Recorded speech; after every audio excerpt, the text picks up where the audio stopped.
Bom, o que eu vou falar para vocês aqui, na verdade, é uma história, né? É uma história, eu mudei um pouco até o título, né? Após o grafeno ganhar o prêmio Nobel. Então eu vou falar da galena ao grafeno, a rota dos prêmios Nobel. Tá? É uma história, na verdade, numa sequência, para a gente ver que a física, desde o final do século XIX, a física esteve muito voltada para dispositivo. Né? A gente não vê esse aspecto, né?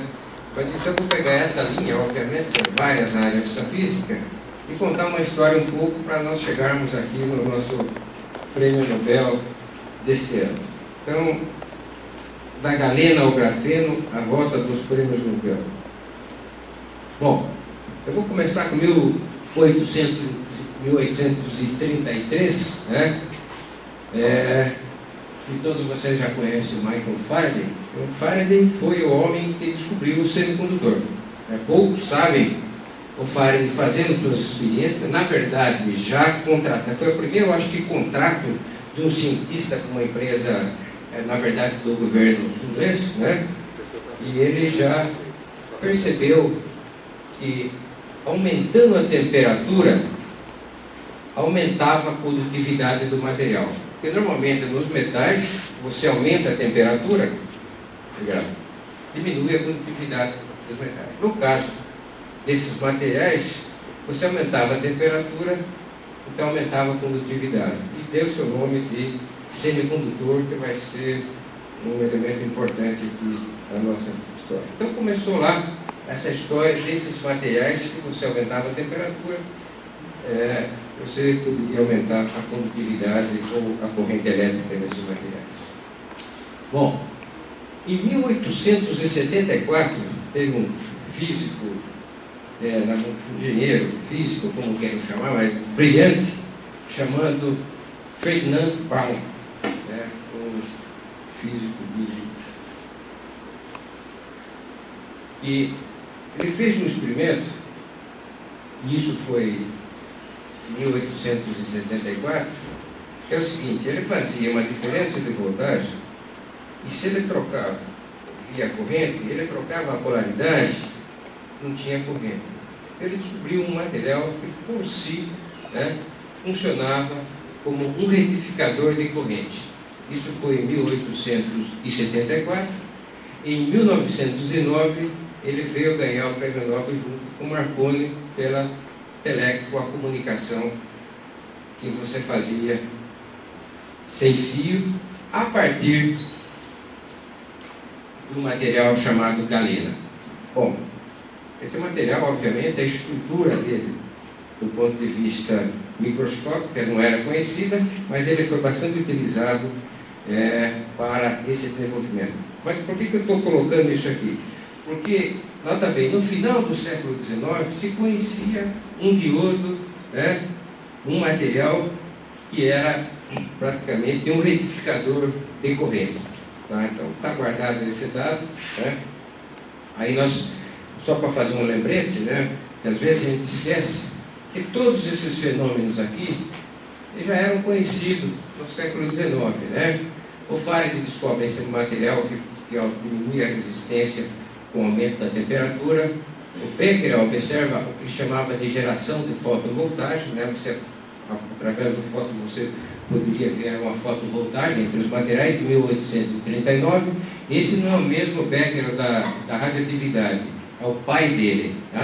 Aí Adams e Day observa a fotovoltagem do selênio. Em 1873, Smith descreve um fenômeno chamado fotocondutividade, que hoje nós conhecemos todos esses fenômenos. E, finalmente, esse material que era um retificador de corrente. Todos esses fenômenos eram fenômenos que eram conhecidos e foram observados no século XIX.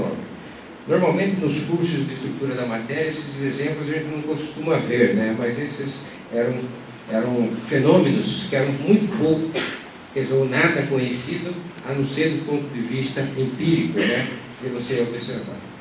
Bom, aí começa o século, no finalzinho do século XIX, o Edison patenteia o diodo, e depois, em 1906, De Forest inventa o triodo, que é a famosa válvula, e parece que o dispositivo que funciona que hoje seria o equivalente ao transistor, né, que é essa válvula triodo, ela toma um lugar muito grande, e as pesquisas em sólidos, na verdade, como um elemento para fazer o dispositivo, ou seria equivalente ao triodo, que hoje nós conhecemos como o transistor, né, essa pesquisa ela diminui muito e começam as empresas americanas já a utilizar as válvulas em meio de comunicação em vários elementos na sociedade, né? Então a válvula, na verdade, ela ganha a batalha e é assim que começa. Tem uma coisa que está no princípio do transistor desses computadores que nós conhecemos, que é o efeito, né? É o que é chamado de field effect transistor. Isso daí há muito tempo, né, que eles tentam obter através de um material que você pode, suponhamos que tem um material que você quer colocar, você coloca ele dentro de uma diferença de potencial e através de um campo perpendicular controlar a corrente desse material, né? Vamos chamar isso daí, que eu vou chamar de efeito de campo, né?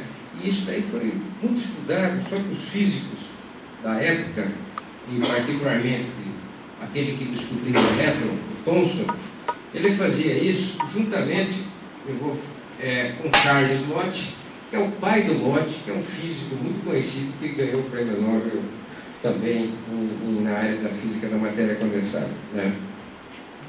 Só que eles nunca conseguiram esse dispositivo, porque eles sempre estavam trabalhando com metais. Então, só para isso uma característica, né? Nós tínhamos até 1925, 1926, antes de você ter a formulação, o que chamamos da formulação atual da mecânica quântica, que é 25, 26, 27, né? Que é o que nós chamamos da física moderna, nós não tínhamos um conhecimento da matéria no seu íntimo, ou seja, as propriedades microscópicas da matéria não eram conhecidas.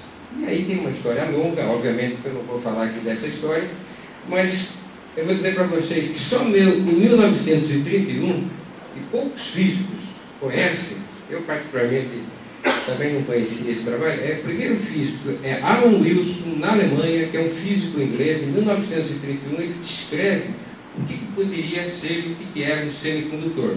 Já tinha os trabalhos de Bloch, né, de materiais e potenciais periódicos, mas o semicondutor, para explicar aquilo que o Faraday tinha visto, ele aparece somente em 1931. Então ele fala o que é um isolante, que os materiais têm um gap de energia muito grande, torna-se um isolante. Se não tem aquele gap de energia, é um metal, né?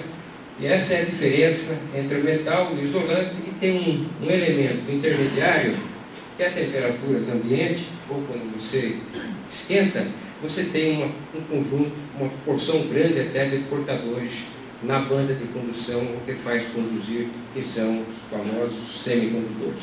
Esses semicondutores são materiais que teve muita discussão, tá?